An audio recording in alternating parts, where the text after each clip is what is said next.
51.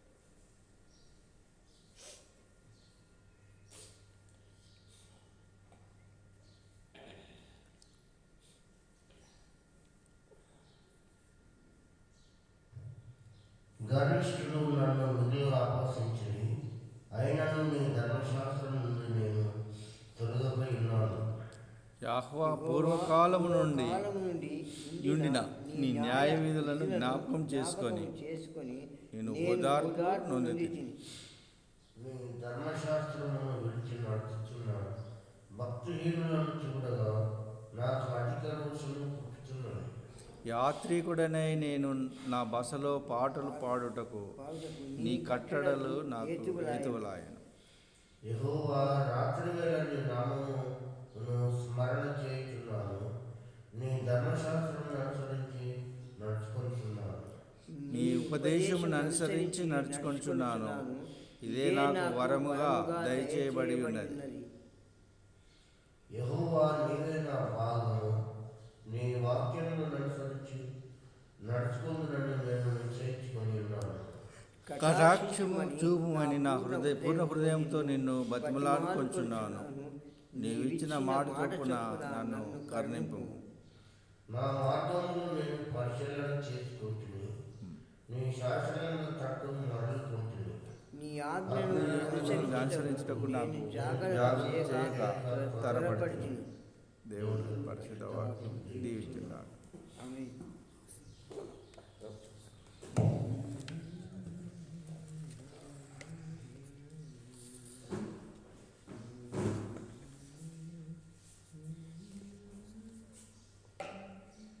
గర్విష్ఠులు నన్ను మిగుల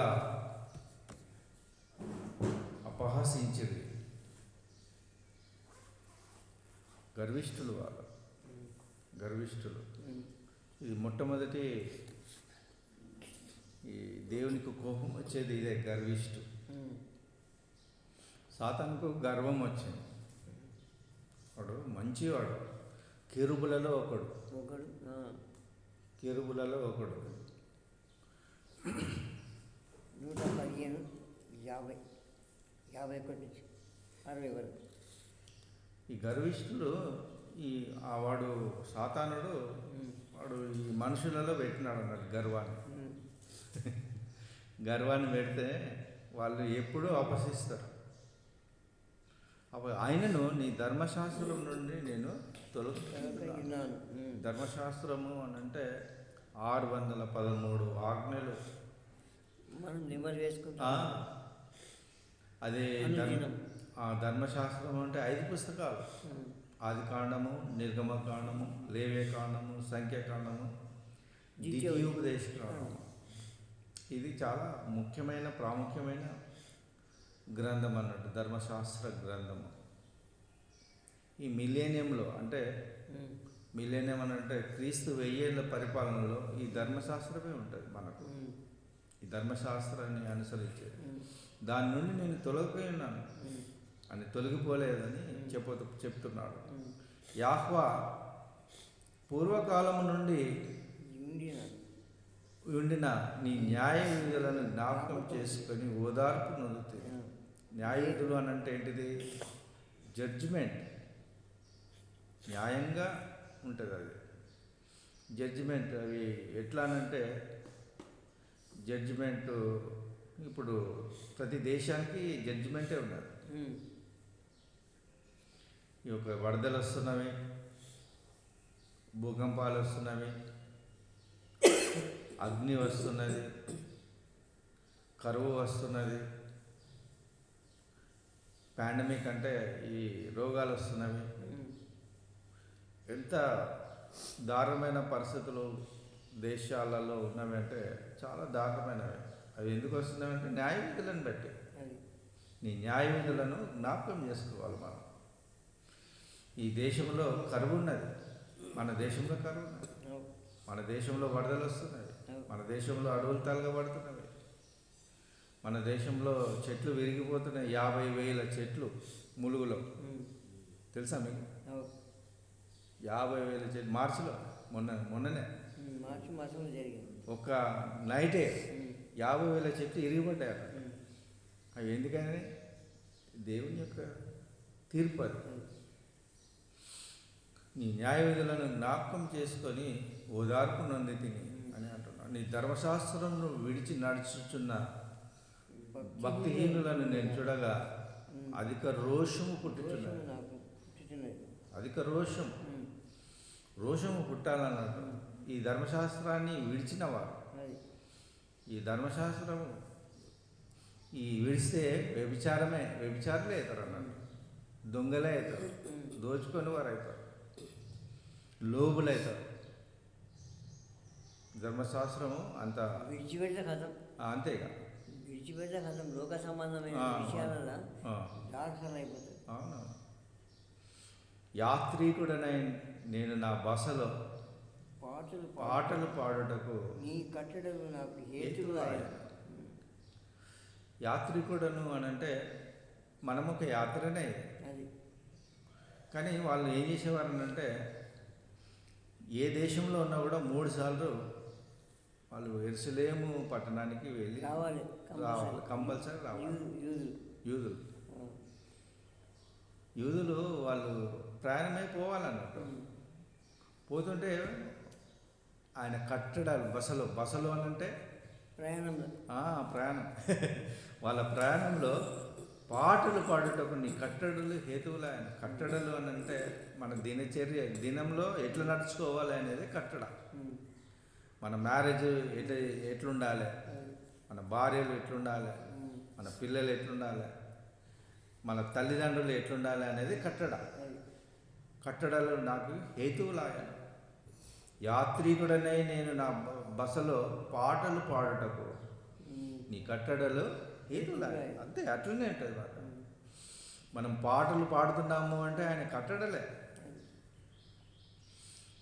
రాత్రి వేళ నీ నామమును స్మరణ చేయుచున్నాను. మనం ఎప్పుడు చేస్తామన్నట్టు రాత్రి వేళ చేస్తాం.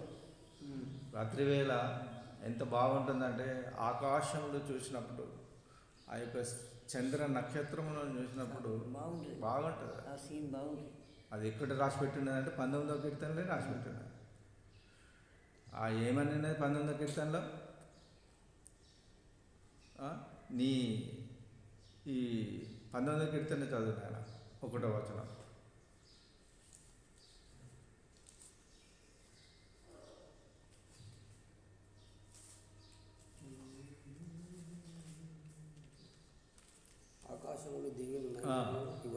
అవి ఏమి వివరిస్తున్నవి? దేవుని మహిమను వివరిస్తున్నాయి. ఏంటివి? ఆకాశాలు దేవుని మహిమను వివరిస్తున్నాయి.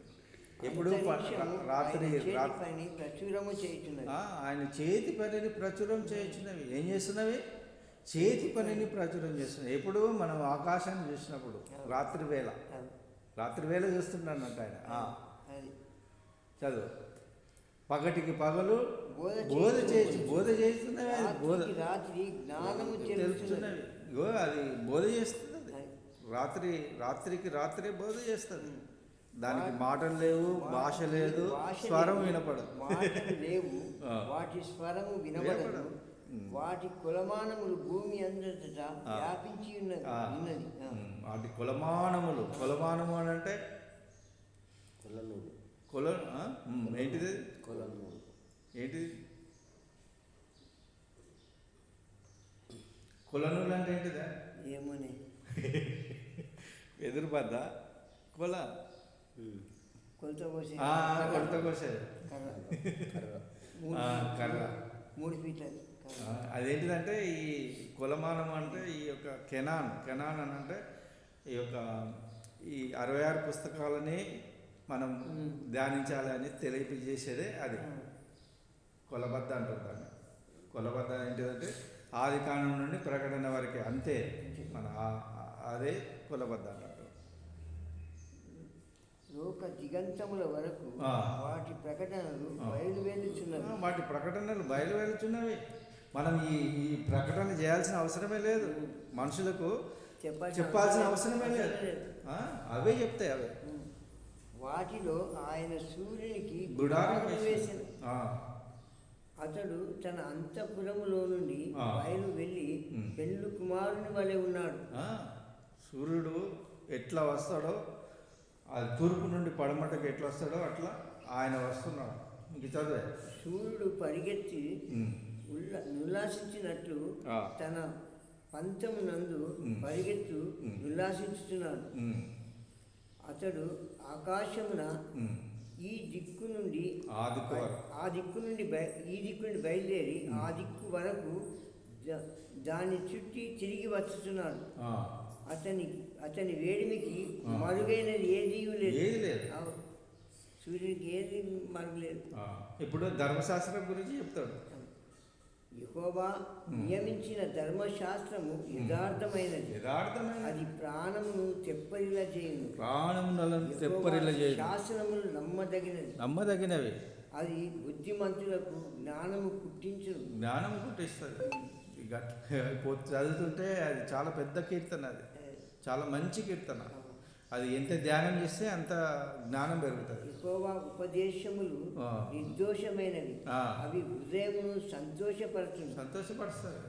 యెహోవా ఏర్పరిచిన ధర్మము నిర్మలమైనది, అది కనులకు వెలుగునిచ్చును. అది యెహోవా యందైన భయము పవిత్రమైనది, నిత్యము నిలుచును. యెహోవా న్యాయ విధులు సత్యమైనవి, అవి కేవలము న్యాయమైనవి. అవి బంగారము కంటేను విస్తారమైన మేలు బంగారము కంటేను కోరదగినవి. అది అట్లా ఉండాలి. యెహోవా యందు భయము ఎటువంటిది? పవిత్రమైనది. అట్లా రాత్రి వేళ నీ నామమును స్మరణ చేయుచున్నాను, నీ ధర్మశాస్త్రమును అనుసరించి నడుచుకుంటున్నాను. రాత్రి వేళ ఆయన నామాన్ని స్మరణ చేయాలి, ధర్మశాస్త్రాన్ని అనుసరించాలి, నీ ఉపదేశం అనుసరించి నడుచుకుంటున్నాను. ఇదే నాకు వరం, ఉపదేశం చేయబడినది. యెహోవా నీవే నా భాగము. మనము దేవునిలోనున్న భాగం అన్నట్టు. ఇప్పుడు 8వ కీర్తన ఏం చెప్తుంది? 8వ కీర్తన దేవుని కంటే కొంచెము తక్కువగానే చేయబడుతుంది.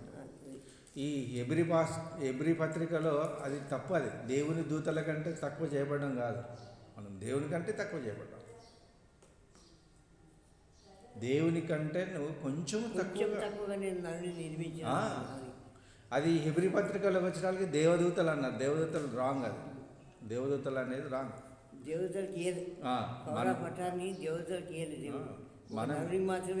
దేవుని తర్వాత మనమే, మన తర్వాత ఈ దేవదూతలు. అది కూడా వాళ్ళకి ఆ పవర్స్ లేవు, ప్రచురించే పవర్స్ వాళ్ళకి లేవు. ఒక నరునికి మాత్రమే అప్పచెప్పింది దేవుడు, నరునికి అప్పచెప్పినాడు. ఎందుకంటే అందుకోసమే పాత నిబంధనలో యాజకులు అనేవారు ఉండేవారు. కొత్త నిబంధనలో మనం వచ్చేటాలకి రాజులైన యాజక సమూహం అన్నాడు. రాజులు మనమే, యాజకులు సమూహం అన్నాడు. నీవే నా భాగము అని అంటే దేవుడే మనకు భాగము. ఈ దూతలకు లేదు ఆ భాగ్యం. నీ వాక్యములను అనుసరించి నడుచుకుందునని నేను నిశ్చయించుకుంటున్నాను. కటాక్షము చూపుమని నా పూర్ణ హృదయంతో నేను బతిమాలుకుంటున్నాను. నీవు ఇచ్చిన మాట చొప్పున నన్ను మాట. మనకు ప్రతి ఒక్కరికి ఒక మాట ఇవ్వబడుతుంది. నా మార్గములో నేను పరిశీలన చేసుకోవాలి. మనం ఎప్పుడు మన మార్గములను మనం పరిశీలన చేసుకుంటుంది. శాసనములను తట్టు మరలుకుంటుంది. శాసనములు అంటే విట్నెస్ టెస్ట్ మనీస్. నీ ఆజ్ఞలను అనుసరించుటకు నేను జాగరూక చేయక త్వరపడితిని. జాగు చేయొద్దు. జాగు అని అంటే లేట్ చేయడం, ఆలస్యం చేయడం లేదు. త్వరగా ఆయన ఆజ్ఞలో త్వరపడి తిని. దేవుడు తన పరిశుద్ధ వాక్యం మన మెడికల్లో దీవించి ఆశీర్వదించుగాక.